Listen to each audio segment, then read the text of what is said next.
జాగ్రత్త జాగ్రత్త. పర్వాలేదు, నేనున్నాను. అయ్యో అయ్యో సారీ సారీ. అలా కాదు. ఇలాగేనా? ఓకే. ఓకే. మునిగిపోతున్నానే ఉండండి. అయ్యో. ముందు కాళ్ళు ఆడించండి, ఇప్పుడు చేతులు కూడా ఆడించండి. రెండు కలిపి ఆడించండి.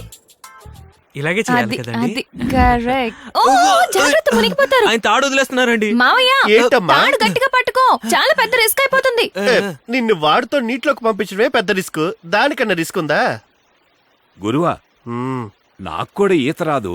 అయితే మీ అత్త కూతురుతో చెప్పి నాకు కూడా ఈత నేర్పించమనవా? డబ్బులు ఎంతైనా పర్వాలేదు. ఎరా ఖడ్గమృగంలా ఉన్నావు, ఆ కన్ని పిల్ల కావాల్సి వచ్చిందరా నీకు? ఆడికి ఈత నేర్పిస్తుంటేనే నాకు నిప్పులతో స్నానం చేసినట్టుంది. నీకు నేర్పించాలి. ఎందుకు భయపడుతున్నారు? మీ అత్త కూతురు మీద మీకు నమ్మకం లేదా? తన మీద నాకు నమ్మకం ఉందిరా, కానీ తన వయసు మీదే నమ్మకం లేదు. తనదేమో పారేసుకునే వయసు, వీడిదేమో పట్టేసుకునే వయసు. వాళ్ళిద్దరు మనుషులు ఎక్కడ కలిసిపోతాయని భయంగా ఉందరా నాకు. ఏమండి ఇటు రండి. వచ్చేసినట్టుంది, ఇద్దరం కలిసి చేద్దామా? మావయ్య ఈయన చాలా తొందర పడుతున్నారు. రేయ్, ఎందుకు అంత తొందర నీకు? ఎంతసేపని బయట ఈత కొట్టాను, అందుకే లోపలికెళ్ళి కొడదామని. నువ్వు లోపలికెళ్ళి కొట్టి లోకల్ టాలెంట్ ప్రూవ్ చేసుకుంటావా? కొట్టింది చాలు, బయటికి రారా. ఇక్కడ జనం ఎక్కువగా ఉన్నారు, అలా లోపలికి తీసుకెళ్లి నేర్పిస్తారా? ముగ్గురు మీ అత్త కూతురు లోపలికి తీసుకుపోయాడు. బయట ఉన్నప్పుడే డేంజర్ గా చేశాడు, లోపలికెళ్ళి ఏం చేస్తున్నాడు ఏంటో. ఏంటి చిన్నబ్బాయ్, ఆడుకోవడానికి నీకు ఏటి కొట్టే దొరికిందా? అదే లేదన్నా, కొబ్బరి తోటకి నీళ్ళు సరిపోతుందా లేదని తోడేసి లెవెల్ చూస్తున్నాను. ఎంత తెలివైనడివి, వ్యవసాయం గురించి ఆలోచించే ఏకైక నాయకుడివి నువ్వేనయ్యా. చూసాడు. బ్రదర్, డబ్బులు కొంచెం ఎక్కువ తక్కువైనా పర్లేదు, రోజు ఇదే టైంకి తీసుకురా. పరువు పోయిందే. ఎర్రటెంట్లో ఎరుపు చొక్కా వేసుకుని కొబ్బరి తోటకి నీరు కొలుస్తానంటే నమ్మేసాను అనుకున్నావా? మగాడు టార్చర్ పడి సంపాదించిన పర్లేదు, ఇలా తార్చి సంపాదించకూడదురా. అంత మాట అనేసి వెళ్ళిపోతున్నావేంట్రా? పని చెప్తాను. వీడి ఊరు మొత్తం చెప్పేసేలా ఉన్నాడే. మావయ్య వెళ్దావా? మావయ్య అని 10 మందిలో మాట్లాడుకో. 10 మందిలో మాట్లాడితే పరువు పోతుందా మావయ్య? ఓరి దేవుడా. చూడండి, నేను చెప్పండి. కొత్త స్టూడెంట్ ని కదా, ఒక 10-15 రోజులైనా పర్వాలేదు, కొంచెం జాగ్రత్తగా నేర్పించండి. రేయ్, నువ్వు ఒక్కసారి నేర్చుకునే నా పరువు అంతా తీసి పారేసావు. పోయిన పరువు చాలు, ఇంకా ఆపేద్దాం. బేబే, go to house. Go. Okay. ఏరా, నీకు నిజంగా ఈత కొట్టడం తెలీదా? తెలిసే. మరెందుకురా తెలీదని చెప్పావు? బ్రదర్, అమ్మాయిలు తెలుసని చెప్పే మగాడి కంటే తెలీదని చెప్పే మగాడిని ఎక్కువ ఇష్టపడతారు. ఆ టెక్నిక్ తోనే మీ అత్త కూతురుని అంజలి వస్త్రా నాగు. ఈ నుంచి నా మేనకోడల్ని ఎలా కాపాడుకోవాలో ఆ పని మీద ఉండాలి.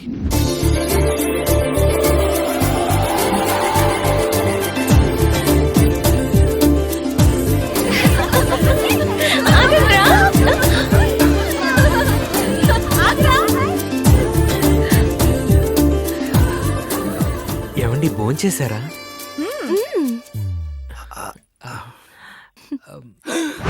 రేయ్, ఎప్పుడైనా ఇంట్లోకి వచ్చినప్పుడు ఇంట్లో వాళ్ళు అడుగుతారా భోంచేసావా అని. నువ్వేంట్రా తన్ను అడుగుతున్నావు?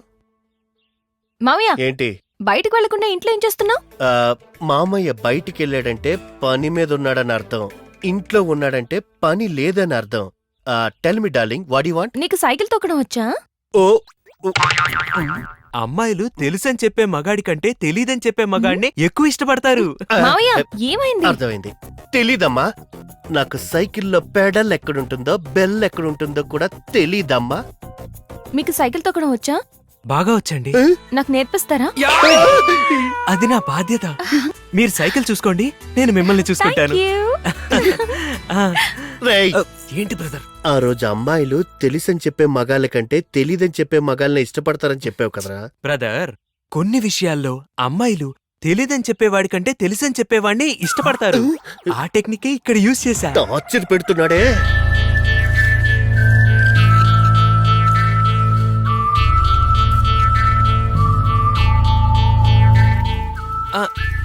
మెల్లగా, అంతే. వచ్చేసింది వచ్చేసింది. ఇంతే ఇంతే. ఇంతేనా? అవును. ఇప్పుడు నేను మీకు స్టెప్ బై స్టెప్ గా నేర్పిస్తాను. సరే. ఓకే, ఆ, ఇదే హ్యాండిల్ బార్. ఓ, ఇప్పుడు ఏం చేస్తావంటే ఆ, నీ సుతిమెత్తని హ్యాండ్ని ఈ హ్యాండిల్ బార్ మీద మెల్లగా వేసి టైట్ గా పట్టుకోవాలి. గురువా మ్మ్. వాడు సైకిల్ హ్యాండిల్ పట్టుకోవట్లేదు, మీ అత్త కూతురు హ్యాండ్ పట్టుకుంటున్నాడు. ఇది పెడల్. నీ కాలు తీసి దీని మీద పెట్టి మెల్లగా. ఏం చేస్తున్నారు?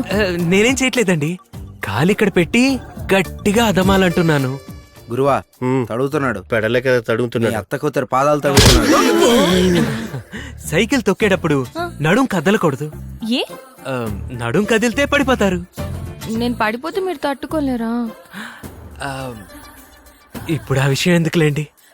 ఆ, మీరు పడిపోకుండా నేను మీ నడుం పట్టుకోవచ్చా? మ్, ఏంట్రా నడుమే చేసి మరి చెప్తున్నా పంది. బ్రదర్, నేను నడుం పట్టుకున్నాను, నువ్వు వచ్చి బండి పట్టుకుంటావా? మరి డీప్ గా టార్చర్ పెడుతున్నావురా. సరే సరే, నువ్వేదో టెన్షన్ లో ఉన్నట్టున్నావు. రెండు నేనే పట్టుకుంటానులే. ఏమండి, ఇక్కడ జనం ఎక్కువగా ఉన్నారు, మనం అలా దూరంగా పోదామా? వీడు దూరంగా ఉన్నప్పుడే బాగుందిరా, నాకు దగ్గరే దోలు తీర్చేస్తున్నాడు. గురు నువ్వు అను. ఆ. Cycle tyre పీకేస్తాను.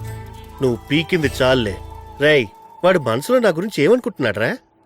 మీ అత్త కూతురు సైకిల్ తొక్కడం వచ్చా నిన్నే కదా అడిగింది. తొక్కడం వచ్చని చెప్పడం మానేసి తొక్కుకోమని వాడి చేతిలో పెట్టావు కదా. సరే వదిలేరా, మామూలు సైకిలే కదా. గురువా నువ్వు మామూలు సైకిల్ అని అంటున్నావు, కానీ వాడు నీ కళ్ళ ముందే మీ అత్త కూతురిని సైకిల్ మీద ఎక్కించుకుని తీసుకెళ్లిపోయాడుగా. అది కాదురా నల్లడా, ఇప్పుడు బస్సులో ప్రయాణం చేస్తున్నప్పుడు అమ్మాయిల చేతులు అబ్బాయిలకి, అబ్బాయిల చేతులు అమ్మాయిలకి తగులుతాయి కదా, అలానే అనుకుందాం. ఏంటో అనుకునేది. ఏంట్రా? అక్కడ తెలియకుండా చేయి పడితేనే కోపడతారు, ఇక్కడ తెలుసు కూడా కావాలనే కోఆపరేట్ చేస్తుంది కదా. అది కాదురా తాడి. అన్ని మాటలు మాట్లాడాల్సిన అవసరమే లేదు. వాడు రెండు మాటలు చెప్పాడు, తెలుసు తెలీదు అని చెప్పి అత్త కూతురుని ఎత్తుకుపోయాడే. అది కాదురా బడ్డు. బడ్డు, వాడు సైకిల్ తీసుకొచ్చాడు, నేర్పిస్తున్నాడు. రేపు మనం కారే కొనిచ్చేస్తాం కదా. నువ్వు కారు కొన్నా తోలేదు ఆయనగా. చెత్త నేల, నా దగ్గర తిని నా దగ్గర తాగి వాడికి సపోర్ట్ చేస్తున్నారా? ఎలుగు బట్టి నేల. అగడు రే. అంతే అంతే, సూపర్ అండి. కొంచెం బ్యాలెన్స్ బ్యాలెన్స్. జాగ్రత్త. ఇప్పుడు నేను వదిలేస్తున్నాను, వదిలేసాను. అయ్యో, జాగ్రత్త జాగ్రత్త, పడిపోతారు.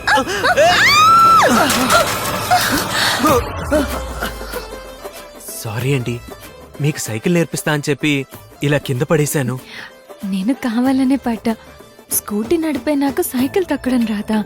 మీతో పరిచయం పెంచుకోవాలనే సైకిల్ తొక్కడం రాదని అబద్ధమాడా. నాకు కూడా ఈత కొట్టడం తెలుసండి. మీతో పరిచయం పెంచుకోవడం కోసమే ఈత కొట్టడం రాదని చెప్పాను. యాక్చువల్లీ నేను మీ ఇంటికి వచ్చింది మిమ్మల్ని లవ్ చేయడానికి. నేను మిమ్మల్ని లవ్ చేస్తున్నా. అప్పుడు ఇక లేట్ ఎందుకండి, మనం లవర్స్ అయిపోయాం కదా. ఒక పాట పాడుకుందామా? మ్?